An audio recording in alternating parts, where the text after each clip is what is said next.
Hello, once again. This is Tom, Christy, Amanda.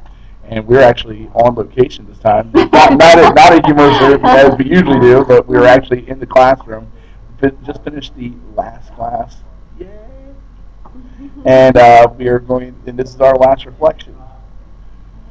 Okay, so we were just talking about how our view of giftedness has changed and our view of gifted education has changed. And I think for me, I kind of had this box of how people thought, and I kind of thought that they fit into this one piece. And I think it's just expanded on what giftedness can be. And because as a gifted learner, like we've always talked about how we're gifted learners, I just am like fascinated that other people think differently than me and how they could be different and gifted in a different facet, and instead of being like very linear about it. I hear a little Gardner coming in Maybe, here. even though I don't subscribe all the way, and that is one thing. And I wrote about this in our task force. I said that we differed on some of the ideals, right. but I do think that it's maybe shifting a little bit, but I'm not all the way behind yet.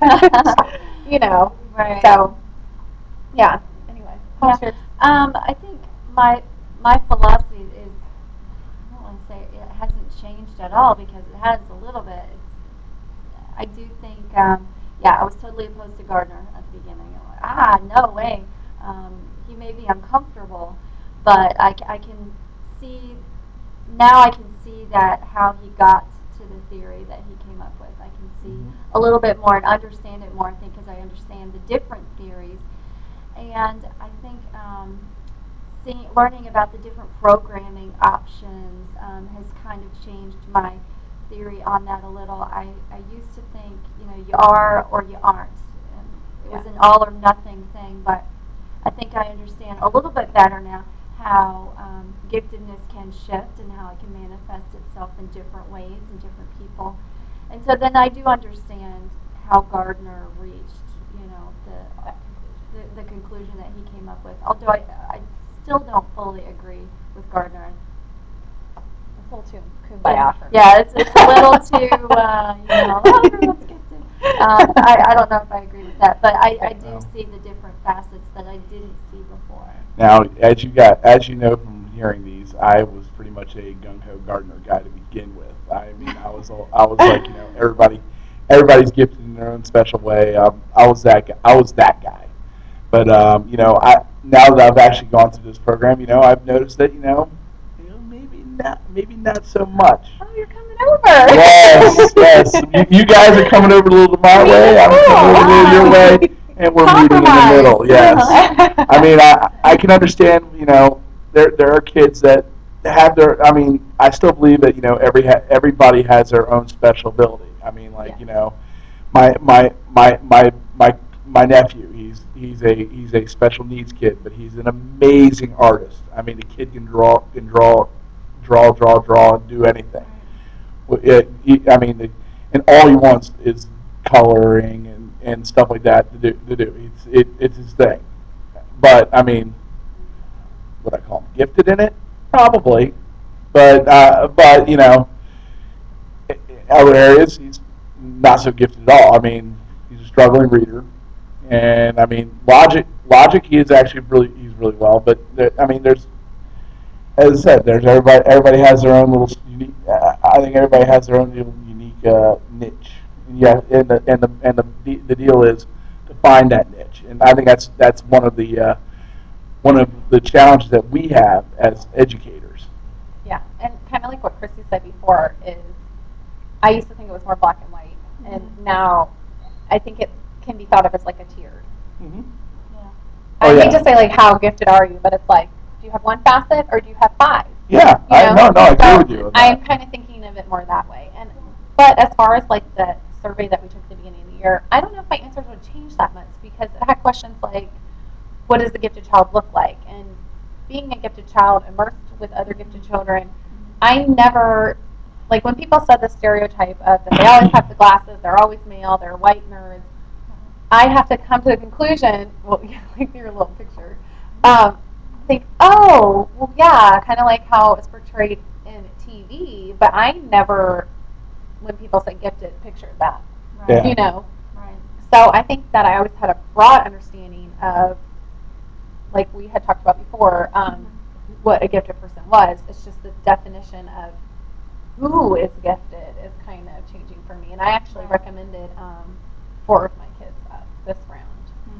Yeah, I'm about to recommend 3. And I'm looking at I'm looking And at you know another Jordan. one thinking,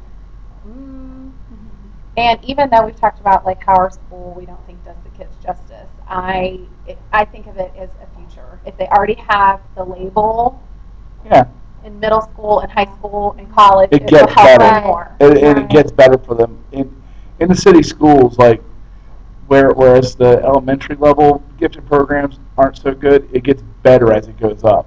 The middle school and especially the high school programs, their middle and high school programs are a lot better.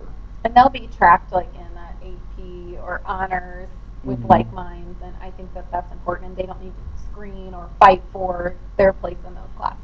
Right.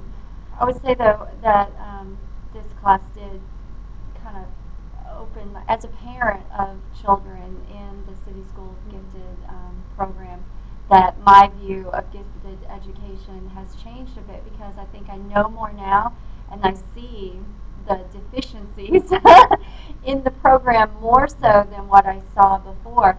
And I think even from a teacher's perspective in the city schools, this has changed my view of the education program overall.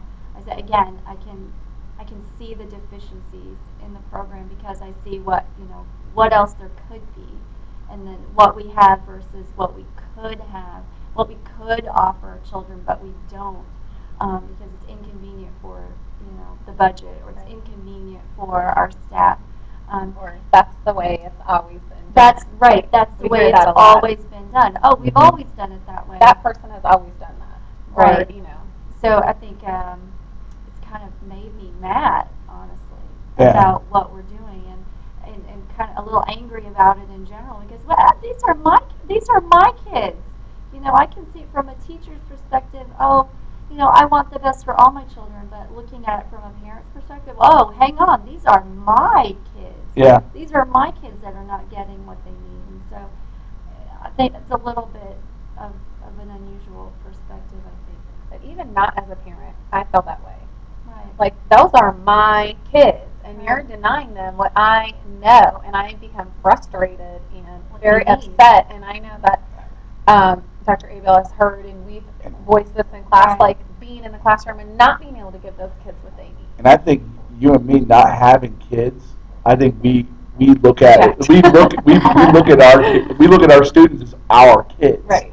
So so we kind of have that like paternal and maternal kind of feelings towards them, and we want to get the best. We want to get the best for them. But I can understand too, like what you're saying, how it's a little bit different, because you should say like, well, I'm the parent and I'm a teacher, so I should know better. Yeah. Than to be deceived by this gifted label that means they're getting what they need. And I guess we need to educate our parents, and it kind of makes you feel a little helpless, because we're so new in the system anyway. Yeah. I'm not sure the squeaky wheel gets what? Silence. Yeah. Right. So. But anyway, hopefully. I'm going to say, in conclusion, I want to say I've enjoyed these conversations. This is like my favorite part. My favorite part of the class. It really is. Like being able to talk with you guys. Really and, like, digest. I'm gonna miss these little talks. Oh, we can record ourselves talking about pod meetings. All right, we're going to go ahead and sign off now. Tom, Christy, Amanda. Thank you, Dr. Abiel. We've had an awesome semester. Thank you. I'll see you next semester.